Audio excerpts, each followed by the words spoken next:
ஆளுநருக்கு தமிழக அரசு மீண்டும் நிறைவேற்றி அனுப்பிய 10 மசோதாக்களுக்கும் உச்சநீதிமன்றமே ஒப்புதல் வழங்கிய நிலையில் தமிழ்நாடு அரசின் அந்த 10 மசோதாக்களும் சட்டமாகின.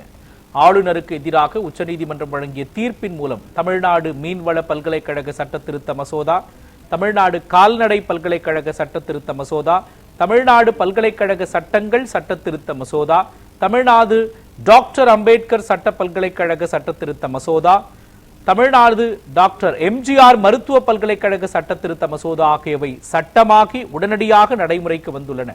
தமிழ்நாடு வேளாண் பல்கலைக்கழக சட்ட திருத்த மசோதா, தமிழ்நாடு பல்கலைக்கழக சட்டங்கள் குறித்த 2வது சட்ட திருத்த மசோதா, தமிழ்நாடு மீன்வள பல்கலைக்கழக சட்ட திருத்த மசோதா, தமிழ்நாடு கால்நடை பல்கலைக்கழக சட்ட திருத்த மசோதா ஆகியவையும் உச்சநீதிமன்ற தீர்ப்பின் மூலம் சட்டமாக்கின. உச்சநீதிமன்ற தீர்ப்பின்படி பல்கலைக்கழக வேந்தர் பதவியிலிருந்து ஆளுநர் விடுவிக்கப்பட்டதால் அவருக்கு பதிலாக முதலமைச்சரே வேந்தராக பொறுப்பு வகிப்பார்.